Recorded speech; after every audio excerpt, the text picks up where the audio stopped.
Lingid nga po sa inyong kaalaman mga idol na ipanalo nga po ng Sacramento Kings ang 7 sa huling 10 laro na nangangahulugang gumana na talaga ang pagtanggal nila kay Coach Mike Brown. Ngunit kahit gaano kadami ang kanilang naipapalarong laro, hirap pa rin naman nga po silang makataka sa pang-10 pwesto sa West sa pagkakaroon lamang ng record 24 wins, 22 losses. Napatunayan ng team, hirap nga silang manalo laban sa mga legit na contender kagaya ng Milwaukee Bucks at Denver Nuggets. At dahil sa pangyayaring ito, plano nga po ng Kings ipa-improve ang lineup sa pag-trade kay De'Aaron Fox. Kaya isang malaking katanungan, kung si Fox nga ba talaga ang may kasalanan, bakit sila bumabagsak? Well, ayon sa isang insider, wala nga pong kinalamang si De'Aaron Fox sa pag-struggle ngayon ng Kings. Sadyang hindi lamang click ang chemistry ng lineup na rason bakit sila bagsak sa West. Ginagawa pa rin naman ito ang lahat upang manalo sa pag-average ng 25 points per game, 5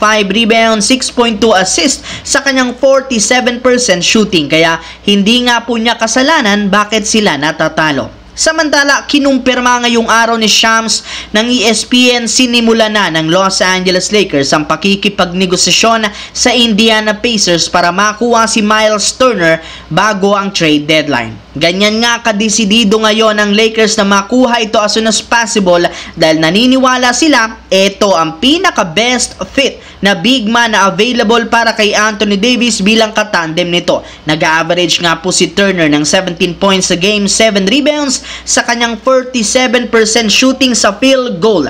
Siyempre, meron rin naman nga itong dissenting shooting sa long range at meron pa siyang shot blocking presence kaya mapapakinabangan ito. At ayon sa isang analyst, maaari nga itong makuha ng Lakers sa isang 3-team trade scenario sa tulong ng Indiana Pacers at Chicago Bulls. Bali dito, makukuha ng Pacers si Nikola Vucevic at isang first round pick. Makukuha rin naman dito ng Chicago Bulls si Rui Hachimura, Christian Wood at 2 second round pick habang makukuha ng Lakers si Miles Turner. Sa kabilang banda, kasunod nga po ng impressive win ng Chicago Bulls sa last game laban sa Denver Nuggets, kakalabanin na rin naman nila next game ang defending champions na Boston Celtics na isang malaking oportunidad para mapatunayan isang legit na contender sila. Ngunit sa hindi inasahan, kakalabanin nga nila ito nang wala ang kanilang main star na si Zach LaVine na kasalukuyan nga pong hindi makakasama sa lineup sa mga susunod na araw dahil sa personal na rason. At simula nga nang lumabas